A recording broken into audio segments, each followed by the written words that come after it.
latar belakang pengangguran. Pengangguran merupakan salah satu permasalahan sosial dan ekonomi yang dihadapi banyak negara dan termasuk Indonesia. Berdasarkan data Badan Pusat Statistik atau BPS, tingkat pengangguran di Indonesia menunjukkan tren penurunan dari tahun ke tahun. Hal ini mencerminkan perbaikan kondisi ekonomi dan upaya pemerintah dalam menciptakan lapangan kerja.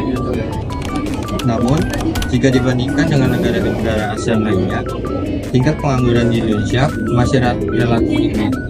Fenomena ini mengindikasikan adanya tantangan struktural dalam perekonomian nasional, seperti kesenjangan antara kebutuhan dunia kerja dan kualitas tenaga kerja, rendahnya produktivitas, serta perlambatan penciptaan lapangan kerja yang berkualitas. Selanjutnya adalah masalah pengangguran. Yang pertama, kesenjangan keterampilan. Banyak lulusan pendidikan yang belum memiliki keterampilan sesuai dengan kebutuhan dunia kerja, sehingga sulit terserap oleh industri. Yang kedua yaitu minimnya lapangan kerja berkualitas. Pertumbuhan ekonomi tidak selalu diikuti oleh penciptaan lapangan kerja yang layak. Banyak dari sektor formal yang menyerap tenaga kerja terbatas, sementara sektor informal mendominasi. Selanjutnya yang ketiga, dampak pandemi dan perubahan teknologi.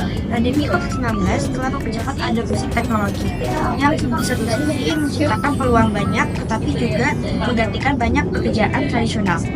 Yang keempat, ada tingkat kepanikan dan ketidakadilan kerja di beberapa wilayah.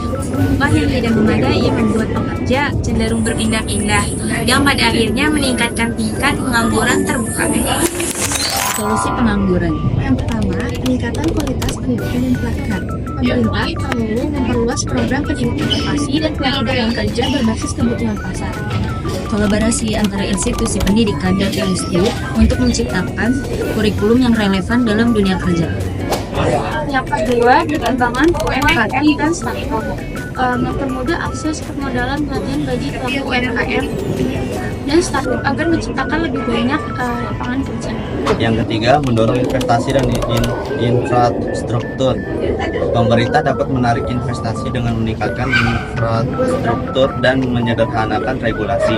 Langkah ini memperlancar distribusi barang, menciptakan lapangan kerja, dan mendorong pengembangan daerah.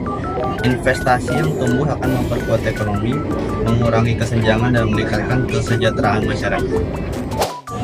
Yang keempat, transformasi digital dan ekonomi kreatif.